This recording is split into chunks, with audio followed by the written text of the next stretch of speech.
Hi there, I'm Bev. I work alongside Anna at Inkwell, and I'm here today to help you explore memories through the art of weaving.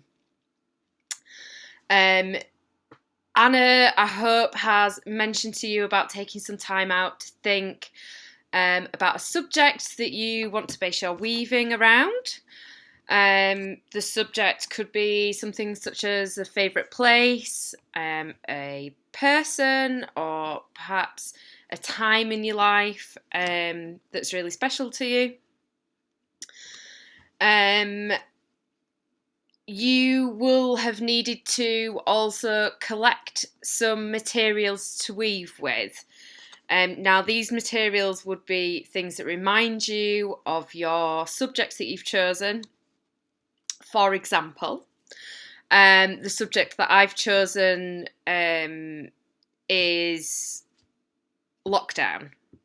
So I have made a list of things that I associate with lockdown.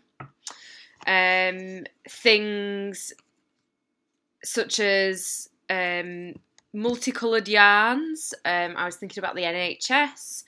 So I've got a whole array of different coloured yarns in rainbow colours. If you are choosing yarns, maybe you could go for different textures and feelings. Maybe if you're thinking of a person and they're fluffy as an individual, then you would choose some nice soft fluffy yarn or something like that. I've also got toilet roll. I've printed out Netflix because there's been lots of movie watching at our house. So I'm going to rip that up into strips to weave with. I've also got some dried foliage as well because I've spent lots of time outside and in the garden. I have a shoelace because I've done lots of walking, etc, etc. You've collected all your bits to weave with. Another thing to think about is maybe a memory has a smell. If it's a particular person and you have their perfume, or we've been doing lots of baking, so I've picked some oils that smell sweet like baking, and then you can bob those onto your weave then as well. And then moving on to the equipment that you're going to need to weave. You should all have a loom. So just a simple cardboard loom. These are really easy to make actually if you want to do some more weaving beyond this session. You'll need something to weave with. Now, this obviously depends on your materials. Maybe you just find it easier to use your fingers. If you are using yarn, you could use a needle. You will also need a fork, and I will explain why in a bit, and a dowel for the top to hang your weaving from if you are going to progress from taking it off the loom.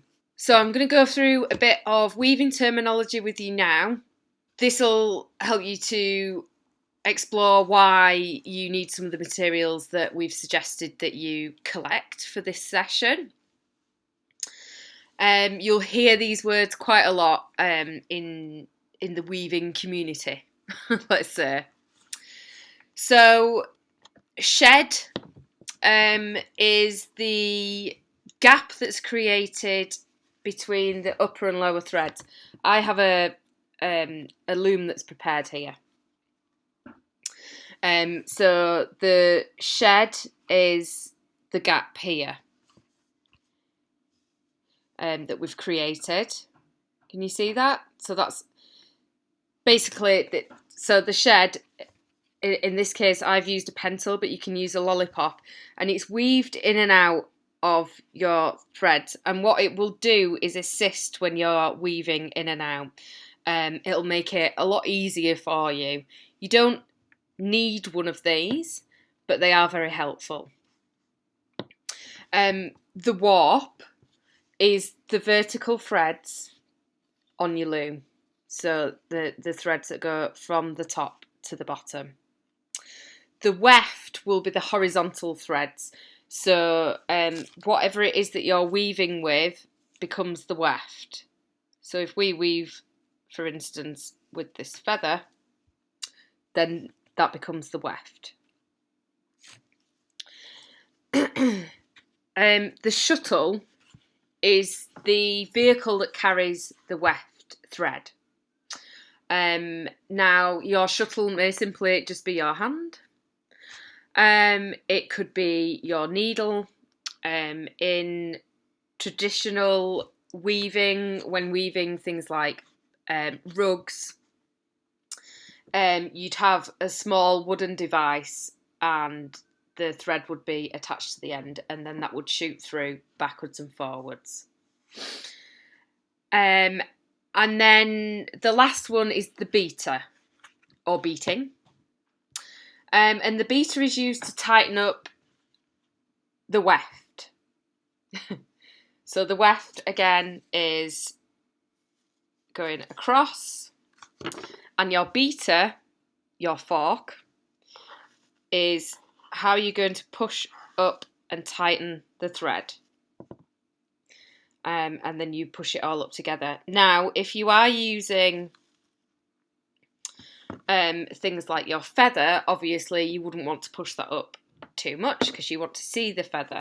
But if you are going for lots of yarn, then using the beater is really going to help you create that tight weave.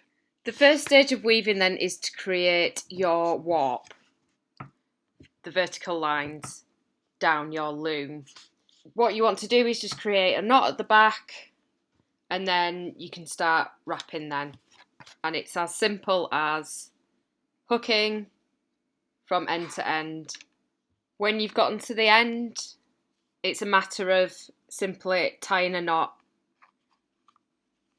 so that your weft doesn't come undone and it's strong enough for you to be messing around with it, creating your weave. So I've just tied a simple knot there, and this is what it should be looking like now. Next, we're going to create a shed. This is the pencil or the lollipop stick, which creates your gap and allows you to see a little bit easier your threading, your weaving. So simply just under and over to create this.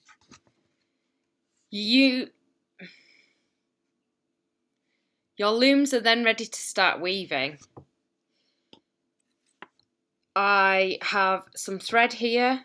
I am going to create my weft with this. You may find it easier to use a needle when weaving. I'm just going to use my hands. The idea between weaving then is to go under and over. So I'm just going to start here.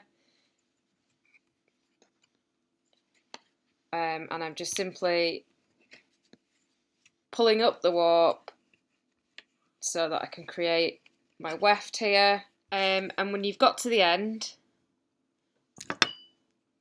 you're going to use your beater or your fork and just push down your weft.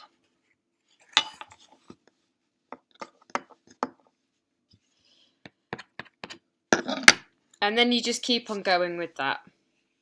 Backwards and forwards, forwards and backwards.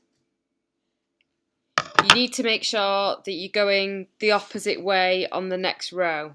So where we've gone over on this side, we're now going to go under, and you can see that the weave is starting there. A word of advice, don't pull too tight if you're using one piece of thread. Otherwise, you're going to end up pulling the edges in and your weave isn't going to have nice straight edges. So just take it easy, pulling it at the sides. This is a really basic way of weaving. If you wanted to, you could weave just on one side, backwards and forwards, backwards and forwards. And then I could put a different colour in on this side. Or I could leave this space blank and start weaving further down.